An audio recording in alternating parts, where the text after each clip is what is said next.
नमस्कार विद्यार्थी मित्रांनो, आगामी राज्यसभा पूर्व परीक्षा 2024 आणि संयुक्त गट ब गट क पूर्व परीक्षा 2024 या दृष्टिकोनातून राज्योत्सव घटकाची संभाव्य प्रश्नोत्तर सिरीज मागच्या काही भागांपासून आपण सुरू केलेली आहे। मागच्या 3 भागांमध्ये आपण राज्योत्सव घटकाच्या विभिन्न प्रश्नांची चर्चा घडून आणलेली आहे, त्याची उकल केलेली आहे। एवढंच नव्हे तर त्याच्या आयएमपी फॅक्ट्सवर सुद्धा प्रकाश टाकलेला आहे। आज पुन्हा एकदा आपण या राज्योत्सव घटकाच्या संभाव्य प्रश्नोत्तर सिरीजचा भाग 4 जो आहे तो पाहणार आहोत आणि या भाग 4 मधल्या विभिन्न प्रश्नांची उकल आणि त्याची चर्चा आणि त्यावरच्या आयएमपी फॅक्ट्सवर पुन्हा एकदा प्रकाश टाकणार आहोत। तर मित्रांनो, मागच्या 3 भागांप्रमाणेच याही भागामध्ये आपण अनेक प्रकारच्या राज्योत्सव घटकाच्या प्रश्नांवर प्रकाश टाकणार आहोत। सुरू करूया आजच्या या भाग 4 ला। तर या भाग 4 मध्ये आज आपण पहिला प्रश्न पंचदास व्यवस्थेशी संबंधित पाहणार आहोत। पहा प्रश्न नेमका काय आहे तो प्रश्न आहे या प्रकारचा, खालीलपैकी योग्य विधाने निवडा। प्रश्न काय? खालीलपैकी योग्य विधाने निवडा। ए पर्याय, जीविकेराव समिती भारत सरकारच्या ग्रामीण विकास मंत्रालयाच्या स्थापन केली होती। जीविकेराव समिती भारत सरकारच्या ग्रामीण विकास मंत्रालयाद्वारे स्थापन केली होती। बी विधान, जीविकेराव समितीची स्थापना 1985 साली झाली। जीविकेराव समितीची स्थापना 1985 साली झाली। सी विधान, या समितीने स्थानिक नियोजन पंचायत राज संस्थेवर मुळाशिवाय रोप अशी टीका केली। आणि डी विधान, या समितीने स्थानिक नियोजन व विकासामध्ये पंचायत राज संस्थेला प्रमुख भूमिका देण्याची नमूद केली। पर्याय उत्तर आहेत या प्रकारची, पर्याय ए आणि बी, पर्याय 2 सी आणि डी, पर्याय 3 बी सी आणि डी आणि पर्याय 4 ए बी आणि डी। तर मित्रांनो, हा जो काही प्रश्न आहे तो पंचायत राज व्यवस्थेशी संबंधित आहे हे या प्रश्नाच्या स्वरूपावरून आपण लक्षात येईलच। पण त्याचबरोबर आपल्याला हेही लक्षात आलं पाहिजे की भारतामध्ये पंचायत राज संस्थांचा जो काही विकास झालेला आहे तर त्या विकासाच्या प्रक्रियेमध्ये अनेक प्रकारच्या समित्या या पंचायत राज संस्थांचा अभ्यास करण्याकरिता स्थापन केल्या गेलेल्या होत्या, ज्यामध्ये बळवंतराव मेहता समिती असेल, अशोक मेहता समिती असेल, जीविकेराव समिती असेल किंवा एल.एम. सिंघवी समिती असेल, धुंगन समिती असेल किंवा महाराष्ट्राच्या स्तरावर स्थापन केलेल्या वसंतराव नाईक समितीपासून प्राचार्य पी.बी. पाटील समितीपर्यंतचा संबंध भाग असेल। तर अशा या संबंध समित्यांच्या शिफारशीवर समित्यांच्या स्थापनेच्या दृष्टिकोनातून अनेक प्रकारचे प्रश्न आपल्याला विचारले जातात किंवा अशा प्रकारची विधाने देऊन सुद्धा त्या समित्यांवर प्रश्न विचारले जातात। तर या ठिकाणी जीविकेराव समितीच्या बाबतीत काही विधाने दिली आहेत आणि त्या दृष्टिकोनातून आपल्याला प्रश्नाचं उत्तर शोधायचे। तर आपल्याला योग्य विधाने कोणती आहेत या 4 विधानांपैकी हे शोधायचं आहे। तर आता पहा, पहिलं विधान आहे ए विधान की जीविकेराव समिती भारत सरकारच्या ग्राम विकास मंत्रालयाद्वारे स्थापन केली होती। तर मित्रांनो, 1985 मध्ये जेव्हा जीविकेराव समितीची स्थापना केली होती तेव्हा ती ग्रामविकास मंत्रालयाद्वारे स्थापन केली होती असं म्हणणं चुकीचं आहे, अयोग्य आहे। का? तर राष्ट्रीय नियोजन आयोगाद्वारे ही स्थापन केलेली समिती होती आणि म्हणून या ठिकाणी ए विधान जे काय आहे ते पूर्णतः चुकीचं आहे किंवा अयोग्य आहे की जीविकेराव समिती ही भारत सरकारच्या ग्रामविकास मंत्रालयाद्वारे नव्हे तर राष्ट्रीय नियोजन आयोगाद्वारे स्थापन केली होती असं म्हणणं बरोबर आहे आणि म्हणून या ठिकाणी ए विधान जे काय आहे ते इथं चुकीचं आहे। बी विधान, जीविकेराव समितीची स्थापना 1985 साली झाली, तर हे विधान योग्य आहे, बरोबर आहे। म्हणजेच एक प्रकारे या जीविकेराव समितीची स्थापना 1985 मध्ये 25 मार्च 1985 रोजी झालेली होती, त्यामुळे हे विधान बरोबर आहे। सी विधान, या समितीने स्थानिक नियोजन पंचायत राज संस्थेवर मुळाशिवाय रोप अशी टीका केली। तर मित्रांनो, या ठिकाणी या जीविकेराव समितीने विभिन्न प्रकारच्या शिफारशी आपल्या या अहवालामध्ये केलेल्या होत्या किंवा शिफारशीमध्ये केलेल्या होत्या। तर एकंदरीत त्या अहवालामध्ये त्यांनी या पंचायत राज संस्थांवर टीका करत असताना याही गोष्टीचा संदर्भ दिलेला होता की एक प्रकारे या स्थानिक स्तरावरच्या नियोजनामध्ये पंचायत राज संस्थांवर अशी टीका करायला काही हरकत नाही की मुळाशिवाय रोप। असं का? तर या ठिकाणी स्थानिक स्तरावरच्या नियोजनामध्ये पंचायत राज संस्थांच्या स्तरावर या ठिकाणी नोकरशाहीचा जो अनावश्यक हस्तक्षेप किंवा नोकरशाहीचा जो काही अनावश्यक प्रभाव निर्माण झाला होता त्या प्रभावामुळे त्यांनी अशी टीका केली होती की एक प्रकारे स्थानिक नियोजन पंचायत राज संस्थांवर मुळाशिवाय रोप अशी टीका या ठिकाणी केली होती। म्हणजे ग्रास विदाउट रूट्स अशा पद्धतीने या ठिकाणी ही जी काही टीका आहे ती या जीविकेराव समितीने केलेली होती, त्यामुळे सी विधान सुद्धा बरोबर आहे। डी विधान, या समितीने स्थानिक नियोजन व विकासामध्ये पंचायत राज संस्थेला प्रमुख भूमिका देण्याचे नमूद केले होते, तर डी देखील विधान या ठिकाणी बरोबर आहे। कारण की ज्या काही जीविकेराव समितीच्या शिफारशी आहेत त्या शिफारशीमध्येच त्यांनी असं सर्वप्रथम नमूद केलेलं आहे की एक प्रकारे स्थानिक नियोजन आणि विकास कार्याची अंमलबजावणी जर घडवून आणायची असेल तर जिल्हा हा विकासाचा पायाभूत घटक असावा, जिल्हा या घटकाला अधिकाधिक महत्वाचं स्थान देण्यात यावं असं त्यांनी शिफारशीमध्ये स्पष्ट केलं असल्यामुळे या समितीने स्थानिक नियोजन विकासामध्ये पंचायत राज संस्थेला प्रमुख भूमिका देण्याचं नमूद केलं होतं हे म्हणणं बरोबर आहे। आणि म्हणून या ठिकाणी ए पर्याय वगळता, ए विधान वगळता बी सी डी ही संबंध विधाने योग्य आहेत आणि म्हणून या ठिकाणी या प्रश्नोत्तर आपण सांगता येईल पर्याय क्रमांक 3 B C D, B C आणि डी पर्याय क्रमांक 3 या प्रश्नोत्तराला स्पष्ट करता येईल। तर या प्रश्नाच्या अनुषंगाने थोडीशी विस्तृत माहिती पुढे पाहूया। आता पहा, जीविकेराव समिती 1985 स्थापना 25 मार्च 1985. मी जसं मागाशी म्हटल्याप्रमाणे की राष्ट्रीय नियोजन आयोगाद्वारे स्थापन केली गेलेली ही समिती होती. आणि मित्रांनो, एक गोष्ट आणखीन चांगल्या पद्धतीने लक्षात ठेवा की भारतामध्ये पंचायत संस्थांचा अभ्यास करण्यासाठी ज्या काही विभिन्न समित्या स्थापन केल्या गेलेल्या होत्या किंवा महाराष्ट्रामध्ये ज्या काही विभिन्न प्रकारच्या समित्या स्थापन केल्या गेल्या होत्या, मग ती वसंतराव नाईक समिती असेल किंवा एक प्रकारे गोंधळराव समिती असेल किंवा प्राचार्य पी पाटील समिती असेल, तर या ज्या काही वेगवेगळ्या प्रकारच्या समित्या आपल्याकडे देश स्तरावर किंवा महाराष्ट्र स्तरावर स्थापन झालेल्या होत्या, तर त्या प्रत्येक समितीच्या स्थापन करण्यामागचा काही ना काही हेतू होता, उद्देश होता. तसंच जीविकेराव समितीच्याही स्थापनेमागचा काहीतरी हेतू किंवा उद्देश होता. हेही आपण लक्षात ठेवण्याची गरज आहे, कारण की या हेतू किंवा उद्देशाविषयी सुद्धा आयोगाने बऱ्याच वेळा प्रश्न विचारलेले. त्यामुळे या ठिकाणी मी विश्लेषणामध्ये याचा उल्लेख केलेला आहे की जीविकेराव समिती ही राष्ट्रीय नियोजन आयोगाद्वारे स्थापन तर केली होती, पण या जीविकेराव समितीच्या स्थापनेमागचा हेतू काय होता, उद्देश काय होता, तर तो या प्रकारचा होता की ग्रामीण विकास व दारिद्र्य निर्मूलन करण्यासाठीच्या उपाययोजना सुचवण्यासाठी ही समिती स्थापन झाली होती. काय? ग्रामीण विकास व दारिद्र्य निर्मूलन करण्यासाठीच्या उपाययोजना सुचवण्यासाठी या जीविकेराव समितीची स्थापना झाली होती. या समितीचा अहवाल जो आहे तो सादर झाला 24 डिसेंबर 1985 ला. स्थानिक स्तरावर नियोजनात नोकरशाहीच्या प्रभावामुळे किंवा नोकरशाहीच्या हस्तक्षेपामुळे पंचायत संस्थांवर मुळाशिवाय रोग अशी जी टीका आहे ती या समितीने केली होती, हेही आपण लक्षात ठेवावं. आणि या समितीच्या ज्या काही महत्वपूर्ण शिफारशी आहेत त्या शिफारशीवर सुद्धा आपण प्रकाश टाकूया की नियोजन व विकास कार्याच्या अंमलबजावणीसाठी जिल्हा हा पायाभूत घटक मानला जावा.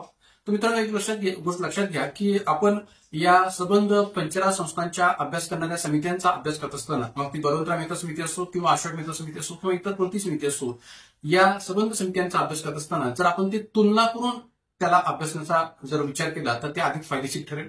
कारण की बलवंतराव मेहता समितीने आपल्या शिफारशीमध्ये पंचायत समिती या मधल्या स्तराला या ठिकाणी अधिकाधिक कार्यकारी अधिकार देऊ केलेले होते, पंचायत समितीला अधिकाधिक प्रशासकीय अधिकार देऊ केलेले होते. पण या जीविकेराव समितीने मात्र नियोजन व विकास कार्याच्या अंमलबजावणीसाठी जिल्हा हा पायाभूत घटक मानला जावा असं या ठिकाणी म्हटलेलं. म्हणजे जिल्हा परिषदेला अधिकाधिक महत्व या जीविकेराव समितीने दिलं होतं की जे बलवंतराव मेहता समितीने पंचायत समितीला अधिकाधिक महत्व दिलं होतं. आणि विशेष म्हणजे पंचायत समिती हा ग्रामपंचायत आणि जिल्हा परिषद यांच्या मधला स्तर आहे आणि म्हणून या ग्रामपंचायत आणि जिल्हा परिषद या दोन स्तरांमध्ये योग्य प्रकारचा समन्वय ठेवण्याची जबाबदारी ते पंचायत समितीकडे आहे आणि म्हणून पंचायत समितीला अधिकाधिक प्रशासकीय अधिकार किंवा कार्यकारी अधिकार दिले जावेत असं म्हणणं बलवंतराव मेहता समितीचं होतं. पण या उलट जीविकेराव समितीने मात्र आपल्या शिफारशीमध्ये काय म्हटलेलं आहे की नियोजन व विकास कार्याच्या अंमलबजावणीसाठी जिल्हा हाच पायाभूत घटक मानला जावा, जिल्हा या घटकालाच अधिकाधिक महत्व देण्यात यावं. एवढंच नाही तर दुसऱ्या शिफारशीचा आपण विचार केला तर जिल्हा परिषद ही लोकशाही विकेंद्रीकरणातील पायाभूत संस्था असल्याने नियोजन व विकास कार्याचे नियंत्रण जिल्हा परिषदेकडेच असावे असंही त्यांनी याच्यामध्ये म्हटलेलं आहे. तर त्यामुळे या ठिकाणी या ज्या काही शिफारशी आहेत, मग बलवंतराव मेहता समितीच्या असो, अशोक मेहता समितीच्या असो, जीविकेराव समितीच्या असो किंवा इतर ज्या काही विभिन्न समित्या आहेत त्या सगळ्या समित्यांचा आणि त्या समित्यांच्या शिफारशींचा अभ्यास जर आपण तुलनात्मक केला तर ते अधिक फायदेशीर ठरू शकतं, कारण की या तुलनात्मक दृष्टिकोनातून सुद्धा आयोगाने प्रश्न विचारलेले आहेत. मग आता पहा की तिसरी शिफारस या समितीने जी केलेली आहे ती या प्रकारची आहे की पंचायत संस्थांच्या निवडणुका नियमित व वेळेवर घेऊन त्यांना सक्षम करावे. म्हणजे पंचायत संस्थांच्या ज्या काही निवडणुका आहेत त्या नियमित वेळेवर घेऊन त्यांना सक्षम करावे. कारण की जर का आपण पाहिलं तर 73वी घटनास्थळी होण्याच्या आधी पंचायत संस्थांच्या निवडणुका या नियमित आणि वेळेवर या विभिन्न घटक राज्यामध्ये होतच होत्या असं नव्हतं. आणि म्हणून या ठिकाणी या निवडणुका नियमित व वेळेवर घेण्यात याव्यात आणि त्यांना सक्षम करावे अशी शिफारस त्यांनी केली आहे. जिल्हा स्तरावर जिल्हा विकास आयुक्त असावा. जिल्हा नियोजनाच्या अंमलबजावणीची जबाबदारी त्याच्यावरच असावी. जिल्हा परिषद मतदारांकडून प्रत्यक्ष निवडणुकीद्वारे जिल्हा परिषद अध्यक्षाची निवड करण्यात यावी. आता आज घडीला आपल्याकडे जिल्हा परिषद अध्यक्षांची प्रत्यक्ष जनतेकडून जी काय निवड आहे ती निवड केली जात नाही. तर या ठिकाणी एक प्रकारे जी काही जिल्हा परिषद सदस्य असतात त्या सदस्यांच्या द्वारे जिल्हा परिषद अध्यक्ष निवडला जातो. सरपंचांच्या बाबतीत आपल्याकडे बदल झालेला, सरपंचांची थेट जनतेतून निवड आता महाराष्ट्रामध्ये होत चाललेली आहे. पण या ठिकाणी जिल्हा परिषद मतदारांकडून प्रत्यक्ष निवडणुकीद्वारे जिल्हा परिषद अध्यक्षाची निवड करण्यात यावी असा दृष्टिकोन जरी या ठिकाणी या जीविकेराव समितीने आपल्या शिफारशीमध्ये स्पष्ट केला असला तरी महाराष्ट्रात असं आपल्याला स्वीकारलेलं दिसून येत नाही किंवा 73व्या घटनास्थळीमध्ये सुद्धा तसा संदर्भ आपल्याला पाहायला मिळत नाही. त्यानंतर जिल्हा परिषदेचा मुख्य कार्यकारी अधिकारी म्हणून जिल्हा विकास आयुक्तांनी कार्य करावे ही देखील शिफारस या ठिकाणी या समितीने केलेली आहे की जो कोणी सीईओ आहे जिल्हा परिषदेचा तो एक प्रकारे जिल्हा विकास आयुक्त या पदाने ती जबाबदारी पार पाडावी, सीईओची जबाबदारी पार पाडावी असं या ठिकाणी आपल्या शिफारशीमध्ये स्पष्ट केलेलं आहे. तर अशा या विभिन्न प्रकारच्या महत्वाच्या शिफारशी या जीविकेराव समितीने केलेल्या होत्या. मग ते वेगवेगळ्या स्तरावरच्या असोत त्या सर्वांचा विचार आपण करण्याची गरज आहे. तर या प्रश्नाच्या अनुषंगाने या विश्लेषणासह या प्रश्नाचं उत्तर सांगता पर्याय क्रमांक 3 की BCD हीच विधाने फक्त योग्य आहेत, ए विधान मात्र या ठिकाणी चुकीचं आहे. जाऊया पुढच्या प्रश्नाकडे. पुढील दोन विधानांपैकी कोणते योग्य नाही? पुढील दोन विधानांपैकी कोणते योग्य नाही म्हणजे कोणते विधान चुकीचे आहे हे आपल्याला शोधायचे. तर ए विधान, पंचायत ही ग्रामसभेची कार्यकारी समिती आहे. पंचायत ही ग्रामसभेची कार्यकारी समिती आहे. आणि बी विधान, 73व्या घटनास्थळीने ग्रामसभेचा कार्यकाल 5 वर्ष निश्चित केला आहे. 73व्या घटनास्थळीने ग्रामसभेचा कार्यकाळ 5 वर्ष निश्चित केला आहे. पर्याय उत्तर: पर्याय 1 केवळ ए, पर्याय 2 केवळ बी, पर्याय 3 दोन्ही आणि पर्याय 4 एकही नाही. तर आपल्याला कोणतं विधान हे योग्य नाही किंवा कोणतं विधान हे चुकीचं आहे हे शोधायचे. मग आता पंचायत ही ग्रामसभेची कार्यकारी समिती आहे. तर ऑब्व्हियसली ग्रामपंचायत किंवा पंचायत ही ग्रामसभेची कार्यकारी समिती आहे हे म्हणणं बरोबर आहे, योग्य आहे. का? कारण की ग्रामसभेमध्ये निश्चित केलेल्या ठरावांना किंवा ग्रामसभेमध्ये मांडल्या गेलेल्या ठरावांना प्रत्यक्षात अंमलात आणण्याची जबाबदारी, प्रत्यक्षात अंमलबजावणीत आणण्याची जबाबदारी ही ग्रामपंचायतीची असते, पंचायतीची असते. आणि त्यामुळे एक प्रकारे ग्रामपंचायत या माध्यमातून एक कार्यकारी भूमिका पार पाडत असते, कार्यकारी रोल जी काय ती या ठिकाणी पार पाडत असते. आणि म्हणून पंचायत ही ग्रामसभेची कार्यकारी समिती आहे असं म्हणणं योग्य आहे. त्याचबरोबर बी विधान जे दिलेलं आहे की 73व्या घटनास्थळीने ग्रामसभेचा कार्यकाळ 5 वर्ष निश्चित केला आहे. तर एक लक्षात घ्या, 73व्या घटनास्थळीने ग्रामसभेचा नव्हे तर ग्रामपंचायतीचा कार्यकाळ 5 वर्ष निश्चित केलेला आहे. किंवा इतर ज्या काही पंचायत संस्था आहेत, मग ती पंचायत समिती असो, जिल्हा परिषद असो, यांचा कार्यकाळ 5 वर्ष निश्चित केलेला आहे असं म्हणणं योग्य आहे, न की ग्रामसभेचा कार्यकाळ 5 वर्ष निश्चित केला आहे असं म्हणणं. तर त्यामुळे इथं ए विधान या ठिकाणी योग्य आहे, मात्र बी विधान जे काय ते चुकीचं आहे, अयोग्य आहे. आणि म्हणून या ठिकाणी पर्याय उत्तरातून उत्तर आपल्याला काय सांगते, तर पर्याय क्रमांक 2 केवळ बी विधान ते या ठिकाणी योग्य नाहीये, ए विधान मात्र योग्य आहे. ती पंचायती ग्रामसभेची कार्यकारी समिती आहे हे विधान योग्य आहे, मात्र बी विधान जे आहे की 73व्या घटनास्थळी ग्रामसभेचा कार्यकाळ 5 वर्ष निश्चित केला आहे हे विधान अयोग्य आहे. आणि म्हणून उत्तर आपल्याला सांगता येईल पर्याय क्रमांक 2 केवळ बी. तर याही प्रश्नाच्या अनुषंगाने थोडंसं विश्लेषण पुढे पाहूया. मग आता पहा, ग्रामसभेत मांडल्या गेलेल्या किंवा ग्रामसभेच्या माध्यमातून निश्चित केलेल्या ठरावांना अंमलात आणण्याची जबाबदारी ही ग्रामपंचायतीची असते किंवा पंचायतीची असते. आणि म्हणून पंचायत ही ग्रामसभेची कार्यकारी समिती आहे असं म्हणणं योग्य आहे. कारण की ग्रामपंचायत ही निश्चित केलेल्या ठरावांना, ग्रामसभेच्या माध्यमातून निश्चित केलेल्या ठरावांना प्रत्यक्षात अंमलात आणत असते, प्रत्यक्षात अंमलबजावणीत आणण्याची जबाबदारी पार पाडत असते. आणि म्हणून या ठिकाणी एक प्रकारे पंचायत ही ग्रामसभेची कार्यकारी समिती आहे, कार्यकारी यंत्रणा आहे असं म्हणणं योग्य आहे. राहिला प्रश्न या ठिकाणी 73व्या घटनास्थळीच्या पातळीवरचा, की 73व्या घटनास्थळीच्या माध्यमातून कलम 243 बद्वारा पंचायत संस्थांमधल्या तिन्ही संस्थांचा कार्यकाळ हा समान करण्यात आलेला आहे आणि तो 5 वर्षे करण्यात आलेला आहे. आणि म्हणून या 73व्या घटनास्थळीने सर्व पंचायत संस्थांच्या कार्यकाळात समानता आणलेली आहे. जिल्हा परिषद असो, पंचायत समिती असो किंवा ग्रामपंचायत असो यांचा कार्यकाळ 5 वर्ष निश्चित केलेला आहे. आणि पंचायत संस्थांच्या निवडणुकीनंतर होणाऱ्या पहिल्या बैठकीपासून 5 वर्षे हा जो काही कार्यकाळ आहे तो गृहीत धरला जातो. तर ही बाब आपण चांगल्या पद्धतीने लक्षात ठेवा. याच्यावर सुद्धा अनेक वेळा आयोगाने प्रश्न विचारलेला आहे की पंचायत संस्थांचा कार्यकाळ हा केव्हापासून गृहीत धरला जातो किंवा कधीपासून गणला जातो. तर पंचायत संस्थांच्या निवडणुकीनंतर होणाऱ्या पहिल्या बैठकीपासून हा कार्यकाळ 5 वर्षे गृहीत धरला जातो हे इथं स्पष्ट करता येईल. आणि त्याबरोबर एखादी पंचायत संस्था राज्य शासनाने मुदतपूर्व बरखास्त जर केलेली असेल, एखादी पंचायत संस्था जर राज्य शासनाने मुदतपूर्व बरखास्त केलेली असेल, तर ही बरखास्त केलेली जी काही पंचायत संस्था आहे त्या बाबतीत 6 महिन्यांच्या आत निवडणुका घेणं हे शासनावर बंधनकारक असतं. अशा बरखास्त केलेल्या पंचायत संस्थेच्या बाबतीत 6 महिन्यांच्या आत निवडणुका घेणे हे शासनावर बंधनकारक असतं, हेही आपल्याला नमूद करता येऊ शकेल. तर या संबंध विश्लेषणाच्या प्रश्नातून या ठिकाणी या प्रश्नोत्तर आपल्याला सांगता येईल पर्याय क्रमांक 2 हे या प्रश्नोत्तर आपल्याला स्पष्ट करता येईल.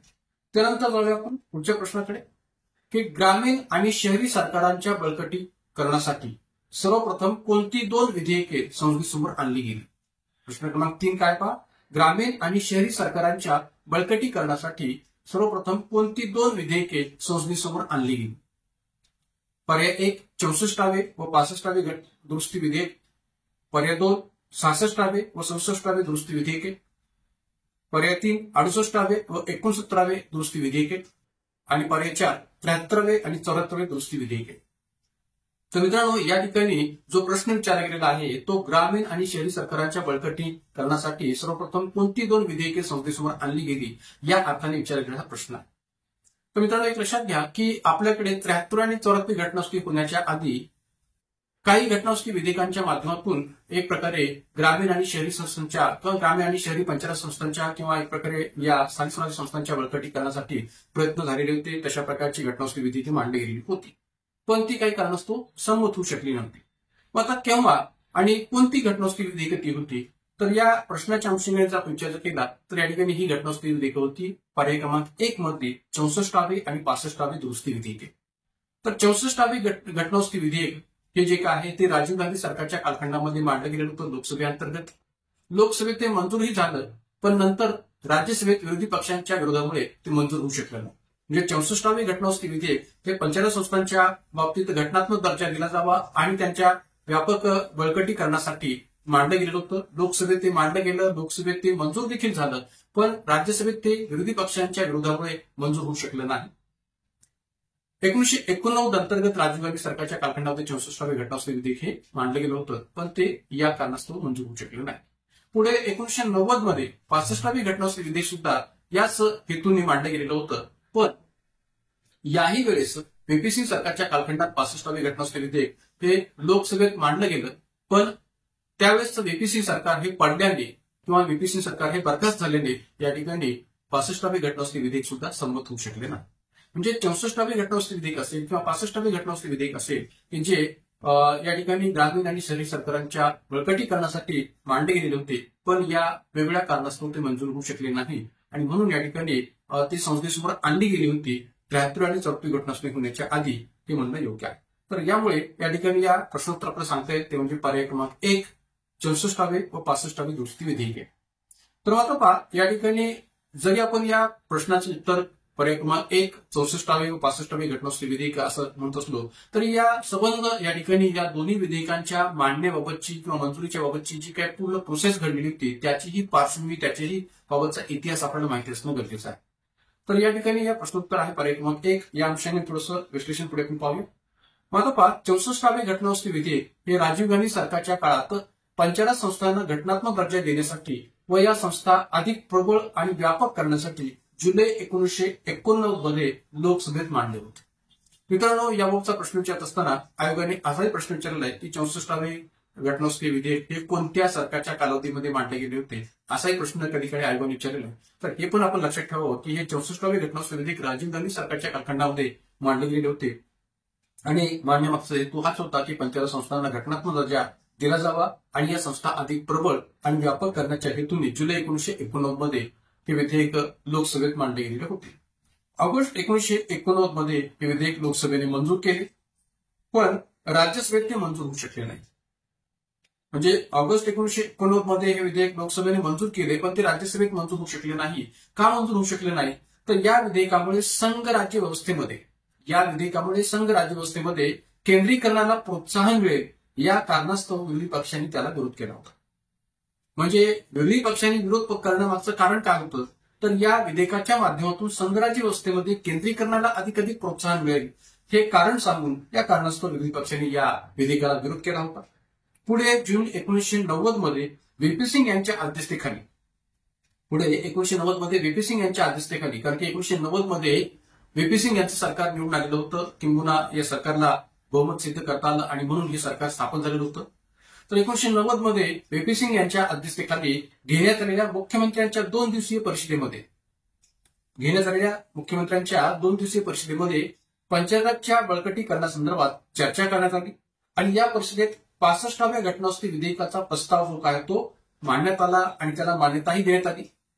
प्रस्तावानुसार सप्टेंबर 1990 मध्ये 65वे घटनास्थळी विधेयक लोकसभेत मांडले होते, मात्र व्हीपी सिंग सरकार पडल्याने ते विधेयक रद्द झाले. म्हणजे व्हीपी सिंग सरकारच्या कालखंडात सुद्धा मांडले गेलेलं 65वे घटनास्थळी विधेयक जे आहे ते संमत होऊ शकलं नाही, सरकार पडल्याने ते रद्द झालं.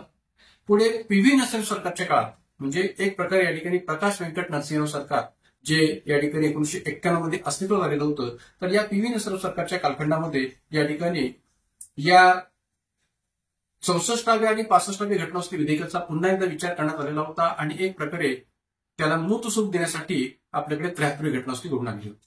कशा पद्धतीने? तर या पीव्ही नरसिंह सरकारने या पंचायत व्यवस्थेतील वादग्रस्त जे मुद्दे होते किंवा एकंदरीत या 64व्या आणि 65व्या घटनास्थळीच्या प्रस्तावातील जे काही वादग्रस्त मुद्दे होते ते दूर करून आपल्या प्रस्तावात मोठे बदल केले.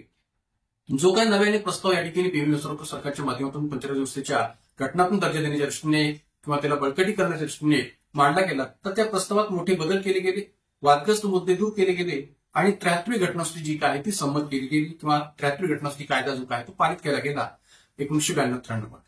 आणि 24 एप्रिल 1993 रोजी ही घटनादुरुस्ती आपल्याकडे लागू झाली. किंबहुना आपल्याला हे माहिती असावं की 24 एप्रिलला आपल्याकडे पंचायत राज दिवस, राष्ट्रीय पंचायत राज दिवस म्हणून साजरा केला होता. तर अशा पद्धतीने या ठिकाणी ही 64व्या आणि 65व्या घटनादुरुस्ती विधेयकांची असणारी पार्श्वभूमी किंवा इतिहास आहे हे आपल्याला सांगता शिकेल या संबंध विश्लेषणाच्या आधारावर. आणि म्हणून या ठिकाणी आपण सूत्र आहे पर्याय क्रमांक 1.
तर मित्रांनो, ब्रेक नंतर पुन्हा एकदा आपल्या संभाव्य प्रश्नोत्तर सिरीजच्या भाग 4 मध्ये आपलं स्वागत आहे. पुन्हा एकदा आपण आपल्या राज्यव्यवस्थेच्या विभिन्न प्रश्नांची जी काही चर्चा आहे ती पुढे कंटिन्यू करतो. पहा प्रश्न क्रमांक 4.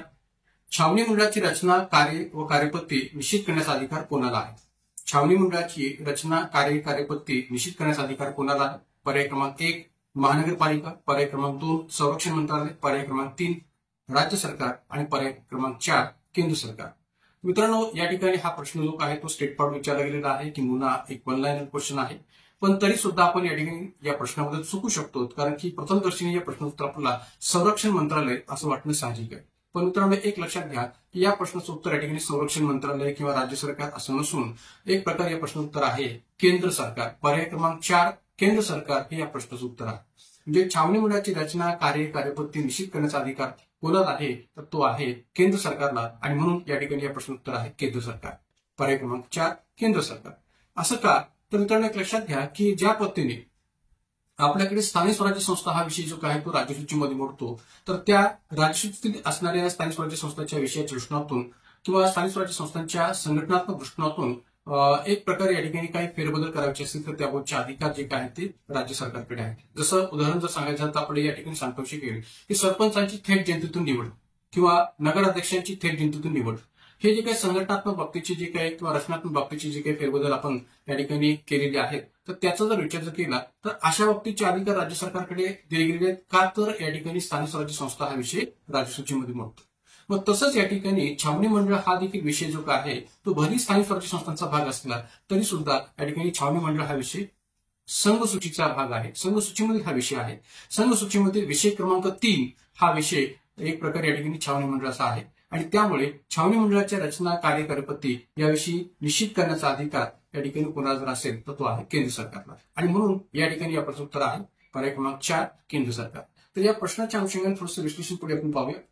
जसं पहा की मागाशी मी या ठिकाणी तुलना करून तुम्हाला सांगितली की एक प्रकारे राज्य शासनाला किंवा राज्य सरकारला स्थानिक स्वराज्य संस्था हा विषय राज्यसूचीमध्ये मोडत असल्यामुळे त्या स्थानिक स्वराज्य संस्थांच्या रचनात्मक बाबतीत कार्य किंवा कार्यपद्धतीबाबत निर्णय घेण्याचा अधिकार हा राज्य शासनाला आहे, राज्य सरकारला आहे का, तर तो विषय राज्यसूचीमध्ये मोडतो.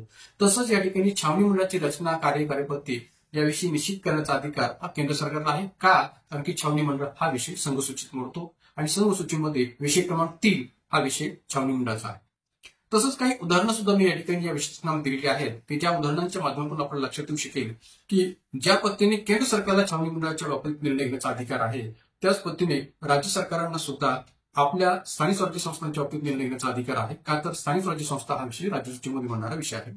मग उदाहरणामध्ये पहिलं उदाहरण मी दिलेले पहा की नुकतंच आपल्याकडे एकनाथ शिंदे सरकारने 10 जानेवारी 2023 रोजी एकनाथ शिंदे सरकारने महानगरपालिकेतील नामनिर्देशित स्वीकृत नगरसेवकांच्या संख्येत दुपटीने वाढ करण्याचा निर्णय घेतला आहे. कुठल्या, तर महानगरपालिकेतील नामनिर्देशित किंवा स्वीकृत नगरसेवकांच्या संख्येत दुपटीने वाढ करण्याचा निर्णय घेतला आहे. कधी? 10 जानेवारी 2023 रोजी. तर या निर्णयानुसार मुंबई, ठाणे, पुणे, नागपूर अशा 100 पेक्षा अधिक नगरसेवक असलेल्या महानगरपालिकांमध्ये आता 10 स्वीकृत सदस्य असतील. पूर्वी किती होते? तर 5 होते. तर या ठिकाणी ही संख्या आता 10 करण्याचा निर्णय जो आहे तो एकनाथ शिंदे सरकारने घेतलेला आहे की ज्या महानगरपालिकांमध्ये असणाऱ्या नगरसेवकांची संख्या ही 100 पेक्षा अधिक असेल अशा महानगरपालिकांमध्ये या नामनिर्देशित किंवा स्वीकृत नगरसेवकांची संख्या ही दुपटीने वाढवलेली जाणार आहे. म्हणजे 5च्या ऐवजी ती 10 केली जाणार आहे. असा या ठिकाणी निर्णय जो आहे तो 10 जानेवारी 2023 रोजी एकनाथ शिंदे सरकारने घेतलेला आहे. तर त्यामुळे हा जो काय रचनात्मक बाबतीचा जो काही बदल आहे महानगरपालिकांच्या दृष्टिकोनातून तो कोणी केलेला आहे? तर राज्य सरकारने केलेला आहे. का, तर स्थानिक स्वराज्य संस्था हा विषय राज्यसूचीमध्ये होतो या कारणामुळे. एवढंच नव्हे तर या ठिकाणी ग्रामपंचायत असो किंवा ग्रामपंचायतीच्या बाबतचा हा जो काही सरपंच आहे हे सरपंच पद असो किंवा नगर परिषद नगरपंचायतीचं नगराध्यक्ष पद असो, तर यांच्याही बाबतीचा निर्णय जो काही घेतलेला आहे तो म्हणजे कोणता, की यांची थेट जनतेतून निवडीचा निर्णय. म्हणजे देवेंद्र फडणवीस सरकारच्या कालखंडामध्ये सुद्धा हा निर्णय घेतला गेला होता, सरपंच नगराध्यक्ष यांची थेट जनतेतून निवडीचा निर्णय. पुढे हा निर्णय जो काय आहे तो महाविकास आघाडी सरकारच्या कालखंडामध्ये रद्द केला गेलेला होता. पण पुन्हा एकदा या ठिकाणी एकनाथ शिंदे सरकारने ग्रामपंचायतीचा सरपंच किंवा नगरपंचायत नगरपरिषदेचा नगराध्यक्ष हा थेट जनतेतून निवडीचा निर्णय जो काय तो लागू केलेला आहे.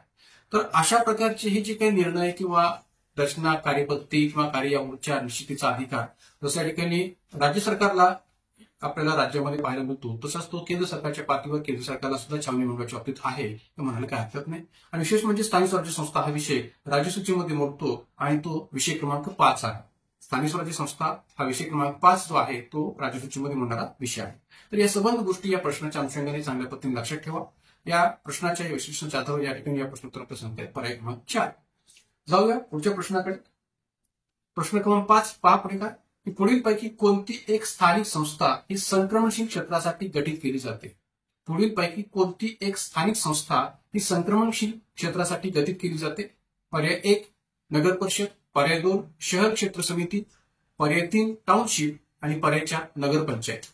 तर हाही एक प्रकारे या ठिकाणी स्टेट फॉरवर्ड प्रश्न आहे, ऑनलाईन क्वेश्चन आहे. तर आपल्याला एक्झॅक्ट उत्तर या ठिकाणी माहिती असणं गरजेचं आहे की पुढीलपैकी कोणती एक स्थानिक संस्था की जी संक्रमणशील क्षेत्रासाठी गठीत केली जाते, तर ती आहे नगरपंचायत. 74व्या घटनासूचीच्या माध्यमातून नगरपंचायत या स्थानिक स्वराज्य संस्थांच्या नवीन स्तराची या ठिकाणी जी काही चर्चा आहे ती केली गेलेली आहे. आणि कलम 243Q भारतीय राज्यघटनेच्या कलम 243Q अंतर्गत या ठिकाणी नगरपंचायतीबाबतचा जो काही संदर्भ आहे तो आपल्याला पाहायला मिळतो की आपल्याकडे जेव्हा जे काही या ठिकाणी ग्रामीण क्षेत्र आहे ते ग्रामीण क्षेत्र शहरी क्षेत्राकडे या ठिकाणी वाटचाल करत असतं किंवा ते ग्रामीण क्षेत्र हे शहरी क्षेत्राकडे बदलत असतं.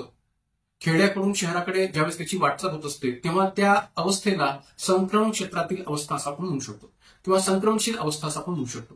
तर या संक्रमणशील अवस्थेतील जो काही या ठिकाणी संस्था आहे त्या दृष्टिकोनातून स्थापन करण्यात येणारी संस्था आहे ती म्हणजे नगरपंचायत. आणि म्हणून या ठिकाणी एखादी स्थानिक संस्था ही संक्रमण क्षेत्रासाठी जेव्हा स्थापन केली जाते तेव्हा ती नगरपंचायत असते. ते आपण कलम 243Q च्या आधारावर स्पष्ट करू शकतो. आणि म्हणून या संबंध अंशांमध्ये या प्रश्नाचं आपल्याला सांगता येईल पर्याय क्रमांक 4 नगरपंचायत.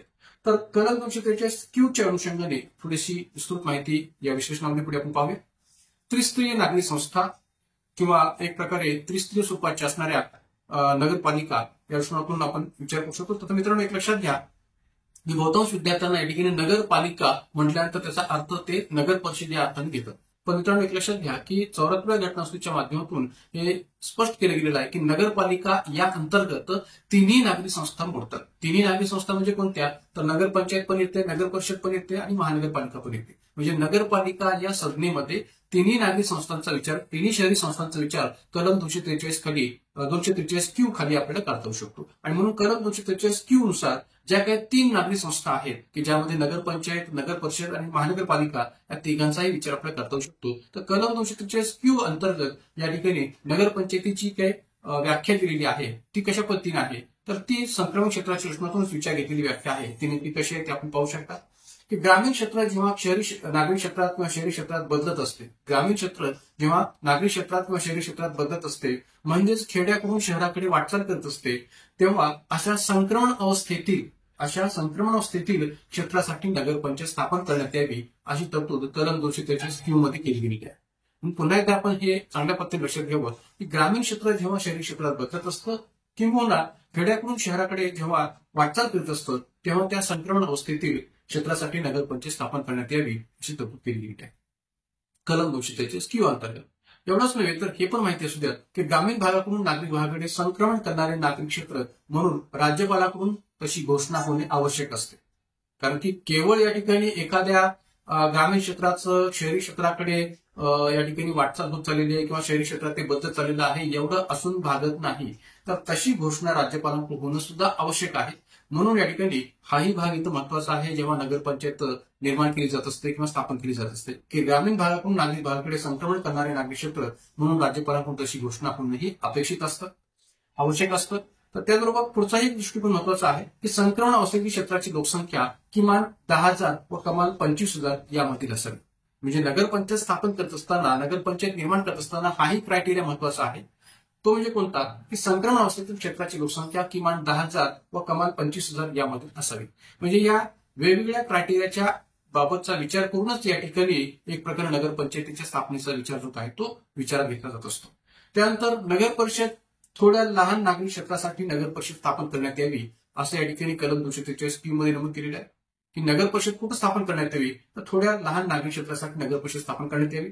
आणि महानगरपालिका अधिक मोठ्या नागरी क्षेत्रासाठी महानगरपालिका स्थापन करण्यात यावी अशी तरतूद या ठिकाणी कलम 243Q अंतर्गत केलेली आहे.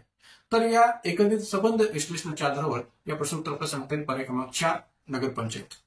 पुन्हा जाऊया आणखी पुढच्या प्रश्नाकडे. प्रश्न क्रमांक 6 पहा. बंगालमध्ये महसूल वसूल करण्यासाठी आणि न्याय देण्यासाठी प्रथमतः कोणी जिल्हाधिकाऱ्याची नियुक्ती केली? बंगालमध्ये महसूल वसूल करण्यासाठी आणि न्याय देण्यासाठी प्रथमतः कोणी जिल्हाधिकाऱ्याची नियुक्ती केली? तर लॉर्ड कॉर्नवॉलिस, लॉर्ड रिपन आणि वॉर्ड हेस्टिंग्स आणि पर्याय 4 मॅकॉले. मित्रांनो या ठिकाणी एक लक्षात घ्या की पर्याय क्रमांक 1 आहे लॉर्ड कॉर्नवॉलिस, पर्याय क्रमांक 2 आहे लॉर्ड रिपन, पर्याय क्रमांक 3 आहे वॉर्ड हेस्टिंग्स आणि पर्याय क्रमांक 4 आहे मॅकॉले. तर मित्रांनो या ठिकाणी बंगालमध्ये महसूल वसूल करण्यासाठी आणि न्याय देण्यासाठी प्रथमतः कोणी जिल्हाधिकाऱ्याची नियुक्ती केली? तर ऑब्व्हियसली या ठिकाणी 14 मे 1772 वॉर्ड हेस्टिंग्स यांच्या माध्यमातून जिल्हाधिकाऱ्याची नियुक्ती केली गेली होती असं म्हणणं बरोबर आहे. आणि म्हणून या ठिकाणी या प्रश्नोत्तराचा सांगता येईल पर्याय क्रमांक 3 वॉर्ड हेस्टिंग्स. तर मित्रांनो या ठिकाणी आणखीन एक गोष्ट तर लक्षात ठेवण्याची गरज आहे ती म्हणजे कोणती? तर जे काही या ठिकाणी न्यायिक दृष्टिकोनातून अधिकार या जिल्हाधिकाऱ्याकडे देऊ केले गेले होते ते न्यायिक दृष्टिकोनातून अधिकार काढून घेण्याचं काम हे लॉर्ड कॉर्नवॉलिसने केलं होतं. त्यामुळे पर्यायामध्ये लॉर्ड कॉर्नवॉलिसचा उल्लेख आपल्याकडे जो काय केला गेलेला आहे तो जरी केलेला असला तर या ठिकाणी आपल्याला विचारलं काय की जिल्हाधिकाऱ्याची नियुक्ती प्रथमतः कोणी केली? तर ऑब्व्हियसली याचं उत्तर आपल्याला सांगता येईल ते म्हणजे वॉर्ड हेस्टिंग्स. 14 मे 1772 रोजी जिल्हा पर्यवेक्षक या पदाऐवजी कलेक्टर किंवा जिल्हाधिकारी या पदाची नियुक्ती ही वॉर्ड हेस्टिंग्सने केलेली होती हे म्हणणं योग्य आहे. आणि म्हणून या ठिकाणी या प्रश्नोत्तर आपल्याला सांगता येईल पर्याय क्रमांक 3 वॉर्ड हेस्टिंग्स. आता पहा याही प्रश्नाच्या अंशाने थोडं विश्लेषण पुढे पाहूया की प्रशासनात सुधारणा करण्यासाठी म्हणजे आपल्याकडे वेळोवेळी प्रशासनाच्या पातळीवर सुधारणा केल्या जातात, प्रशासकीय सुधारणा केल्या जातात. जसं आपल्याकडे या ठिकाणी प्रथम प्रशासकीय सुधारणा आयोगाच्या माध्यमातून सुधारणा केली गेलेली आहे, द्वितीय प्रशासकीय सुधारणा आयोगाच्या माध्यमातून सुधारणा केली गेलेली आहेत.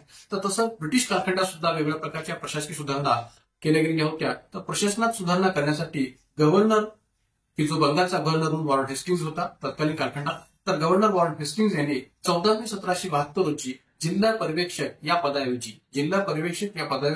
कलेक्टर म्हणजे जिल्हाधिकारी या पदाची निर्मिती केली किंवा त्या आधारावर त्याची नियुक्ती केली. आणि भारतात ईस्ट इंडिया कंपनीने व्यापारासाठी जे प्रादेशिक क्षेत्र निर्माण केले होते त्यालाच त्यांनी जिल्हा किंवा डिस्ट्रिक्ट असं म्हणण्यास सुरुवात केली होती आणि त्याच्या प्रमुखास कलेक्टर किंवा जिल्हाधिकारी या नावाने संबोधले जाऊ लागले होते. म्हणजे भारतासारख्या मोठ्या भूप्रदेशावर, विस्तीर्ण भूप्रदेशावर जर सत्ता अधिकाधिक काळ टिकवायची असेल, सत्ता अधिकाधिक काळ जर या ठिकाणी राबवायची असेल, तर या संबंध विस्तीर्ण भूप्रदेशाचे छोटे छोटे भाग पाडणं किंवा एक प्रकारे त्याची प्रादेशिक क्षेत्र निर्माण करणं गरजेचं होतं. आणि अशा या प्रादेशिक क्षेत्र निर्माण करूनच त्याच्यावर योग्य प्रकारे नियंत्रण ठेवता येऊ शकत होतं. आणि म्हणून या ठिकाणी या जिल्हा घटकाची उत्पत्ती किंवा जिल्हा घटकाची जी निर्मिती आहे ती अशा प्रादेशिक क्षेत्रातूनच झालेली आहे असं म्हणणं योग्य आहे. आणि मग अशा या प्रादेशिक क्षेत्रांना जिल्हा किंवा डिस्ट्रिक्ट या नावाने संबोधलं जाऊ लागलं आणि या डिस्ट्रिक्टच्या प्रमुखाला डिस्ट्रिक्ट कलेक्टर किंवा जिल्हाधिकारी या नावाने संबोधलं जाऊ लागले. तर त्या अनुषंगाने या ठिकाणी प्रशासनात सुधारणा करण्याच्या हेतूने बंगालचा गव्हर्नर वॉर्ड हेस्टिंग्जने 14 मे 1772 रोजी महसूल वसुली आणि न्यायदानाच्या दृष्टिकोनातून या ठिकाणी या कलेक्टर पदाची निर्मिती केली होती आणि त्याची नियुक्ती केली होती हे म्हणणं योग्य आहे.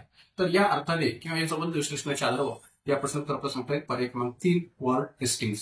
मात्र मित्रांनो एक लक्षात घ्या की आजच्या या आपण संभाव्य प्रश्न भाग 4 मध्ये एक प्रकारे अनेक प्रकारचे जे प्रश्न पाहिलेले आहेत तर त्या संबंध प्रश्नांचा संबंध जो काय आहे तो पंचायत राज व्यवस्थेशी होता किंवा स्थानिक स्वराज्य संस्थांशी होता, जिल्हा प्रशासनाशी होता असं म्हणायला काय हरकत नाही.